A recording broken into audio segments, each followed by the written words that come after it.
Mesdames et messieurs, bonjour, c'est Tata Huguette. Voilà, je suis là pour parler un peu de l'arrivée de Lionel Messi. Je suis activiste et aujourd'hui, moi et mes collaborateurs, du moins mes frères gabonais, nous sommes allés sur la page de Samuel Eto'o. Pourquoi nous sommes allés sur la page de Samuel Eto'o? Nous sommes allés sur la page de Samuel Eto'o pour aller exprimer notre mécontentement. Parce que nous avons appris de certaines sources que Samuel Eto'o est la personne qui a organisé l'arrivée de Lionel Messi au Gabon. Et je voudrais d'abord expliquer que nous ne sommes pas contre le fait que Lionel Messi puisse venir au Gabon, ou du moins puisse venir quelque part. Mais en fait, le moment même où Lionel Messi veut venir au Gabon n'est pas un moment propice. Parce que nous sommes en crise. Et Samuel, si tu regardes ma vidéo, tu es la dernière personne qui peut dire que tu n'es pas au courant de ce qui se passe. Parce que nous avons un président inconscient. Nous avons un président qui est Peter Pan, qui a refusé de grandir. Nous avons un président qui a volé l'électorat aujourd'hui pour venir assouvir ses fantasmes. C'est comme ça. Les priorités de l'État, du gouvernement ne sont pas prises en compte. Non. Nous avons assisté à des loisirs. C'est ça. C'est la promotion. On promouvoit au Gabon que le loisir. Les gens doivent seulement aller s'amuser. Et c'est même pas tout le monde. C'est une poignée de personnes. Comme j'ai vu derrière Messi tout à l'heure, les Suleiman Niban, les Youssouf Bongo Nima et tout ça, c'est comme ça. Et c'est pris avec l'argent de l'État. Toi-même, Samuel, toi, tu aimes l'argent? Tu es parti de tes clubs partout là. C'était pour aller jouer en Russie. Pourquoi? Parce que tu as suivi l'argent, non? Donc aujourd'hui, c'est vraiment ironique de ta part, ou du moins de ton administrateur, de venir insinuer que Eto'o vient au Gabon gratuitement. D'abord, tu te contredis, tu me réponds sur un de mes sur un de mes posts ou un de mes commentaires en disant oui, tu n'es pas impliqué, tu n'as rien à voir sur l'arrivée d'Eto'o, plutôt de Messi, voilà, au Gabon. Et après tu dis oui, voilà, finalement faut que les Gabonais arrêtent de penser que tout se fait que par de l'argent, que Messi vient par hasard, il vient gratuitement comme ça au Gabon. Il faut arrêter. Et que voilà, toi de toutes les façons, par rapport aux affinités que tu as avec certains grands joueurs aujourd'hui, le fait que tu as joué dans certains clubs avec eux, tu peux facilement avoir leur aval, voilà, pour se rendre dans certains pays. On est d'accord, Eto'o, que le Gabon est payé ou pas, mais nous nous indignons sur le fait que toi, tu es un dictateur comme Ali Bongo. Et si aujourd'hui même, la personne qui administre sa page s'est donné du mal à nous répondre, c'est parce que il a plus ou moins tenu en compte la pesanteur, l'ampleur du fait que nous les Gabonais, nous sommes descendus aujourd'hui spécialement sur ta page pour te réprimander. On n'est pas d'accord, Eto'o. Même si tu l'as fait gratuitement, tu n'as pas le droit de le faire. Ali Bongo est un dictateur. Pourquoi Ali Bongo va aller prendre Lionel Messi? Pourquoi toi qui es un Africain, un panafricain, toi qui fais la fierté même de la sous-région, de la CEMAC, je suis fier de toi, Eto'o. Pourquoi tu n'as pas dit à ton ami Ali Bongo, ton frère, de prendre Pierre-Emerick Aubameyang? Ça, c'est un petit qui rendort l'image du pays. Le petit joue à Dortmund. L'Allemagne, c'est pas un petit pays. L'Allemagne est quand même champion du monde actuellement. Jouer dans une ligue allemande et à Dortmund comme ça en D1, c'est un petit encouragé. Son père était quand même un footballeur. Pourquoi Ali ne prend pas Aubameyang pour aller poser la première pierre au stade de Port-Gentil? Ali Bongo veut me dire que c'est en 2015, en juillet 2015, que lui se préoccupe d'aller poser la première pierre au stade de Port-Gentil. Bon, la dernière pierre du stade Omnisport Omar Bongo, le stade qui a encadré aujourd'hui beaucoup de cadres du Gabon, nous tous là, nos papas, nos grands-parents courus dans le stade là.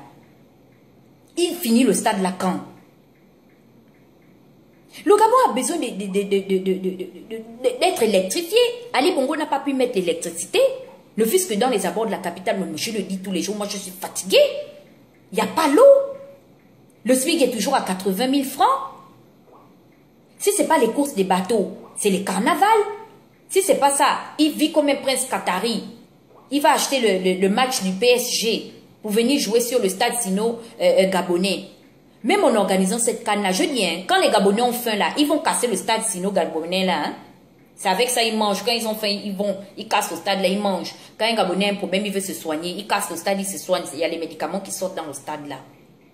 Malgré les cris, malgré le fait que nous soyons là sur la défensive, en train de parler de ça, Ali Bongo nous défie. Ali Bongo avait volé les suffrages de l'État gabonais pour venir vivre ses fantasmes comme un adolescent. En fait, Ali Bongo est resté un enfant. Aujourd'hui, nous avons un adolescent dans le corps d'un adulte. Qu'est-ce qu'on fait de quelqu'un comme ça? Tout ce que, même quand nous voyons aujourd'hui les colonies, mais la manière dont ils sont en train de nous humilier, la manière dont ils sont en train de nous affronter, ils veulent qu'on fasse de l'extrémisme. Et j'ai remarqué que la France le fait avec les colonies africaines noires. L'Afrique australe et tout ça. Parce qu'ils savent que nous ne sommes pas comme nos frères du Maghreb. Nous ne sommes pas violents, nous n'avons pas la culture de l'extrémisme. Mais on va patienter jusqu'à quand? Le Gabon est déjà dans sa dernière phase. Hein? Nous n'allons pas laisser. Ali Bongo, il faut que tu saches que nous n'allons pas laisser. Que tu partiras d'une manière ou d'une autre. Parce qu'on a déjà exclu le fait qu'on peut aller aux élections avec toi. Donc tu te dis qu'on va te laisser.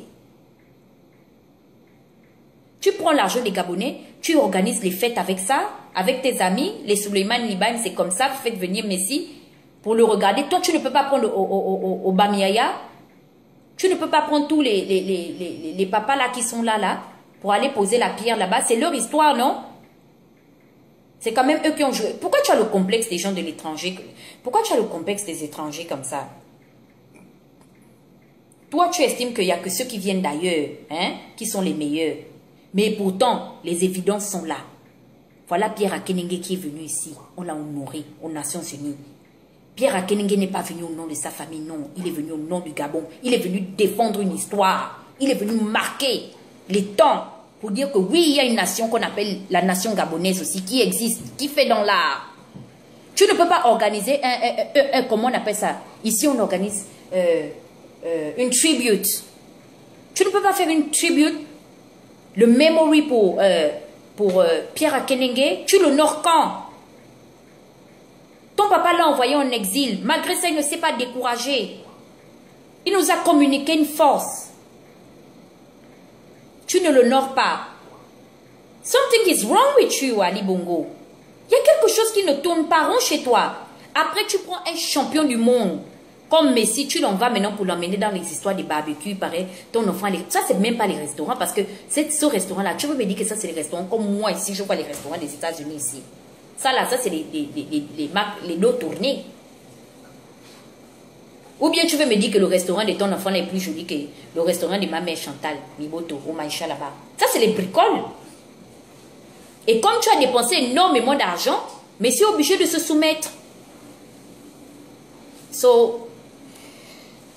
Je passe à autre chose. Voilà, je voulais m'adresser à certaines personnes, à des blogueurs, et expliquer aux Gabonais aujourd'hui l'importance des réseaux sociaux.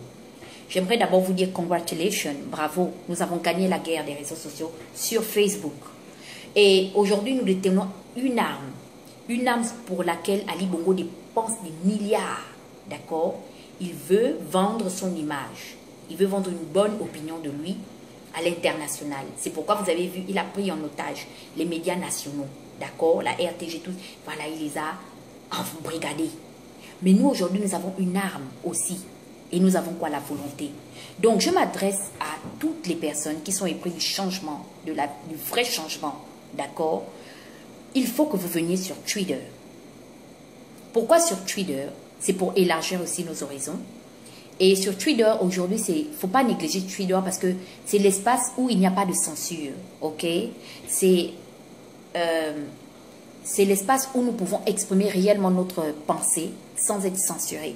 Parce que sur Facebook, on peut signaler, il y a les notions de censure un peu partout. Mais sur Twitter, c'est différent.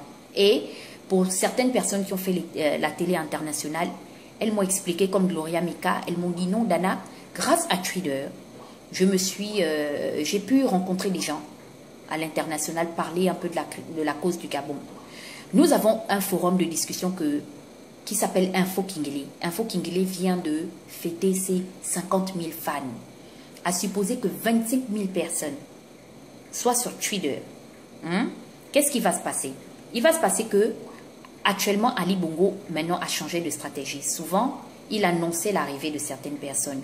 Et parce qu'il s'est rendu compte que nous étions maintenant un obstacle pour lui. Pourquoi? Parce que lorsque le Usain Bolt allait venir au Gabon, Sylvia l'avait invité, les gens, donc les activistes sur la toile ont tweeté.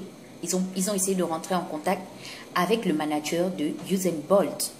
Et ils ont expliqué au manager de Usain Bolt que ce n'était pas bien pour Usain Bolt de se mélanger à des personnes comme Ali Bongo, parce que c'est une personne honorable. C'est quelqu'un qui s'est battu par son art et ses convictions pour arriver là où il est. Donc, ce n'était pas avantageux pour lui. C'est vrai qu'il peut se faire de l'argent, mais c'est pas nécessaire qu'il s'accompagne des personnes comme Ali Bongo.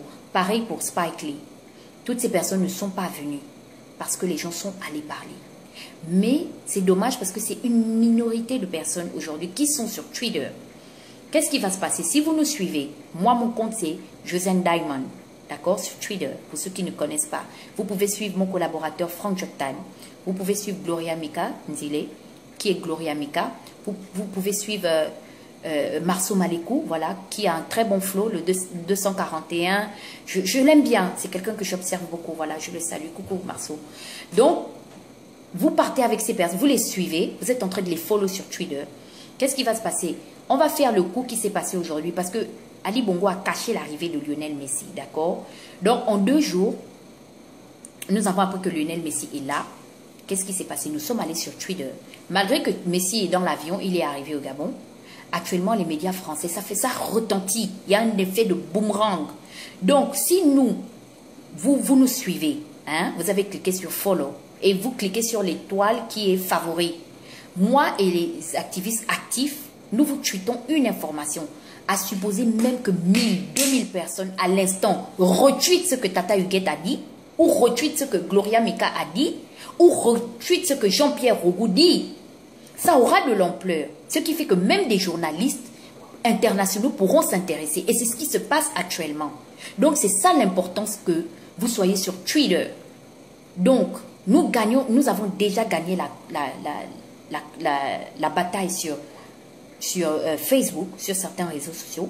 Maintenant, vous venez sur Twitter pour qu'aujourd'hui Barack Obama soit au courant, ou du moins la Maison Blanche soit au courant que voilà, 1000 Gabonais ne sont pas d'accord. Et il n'y aura pas que les Gabonais.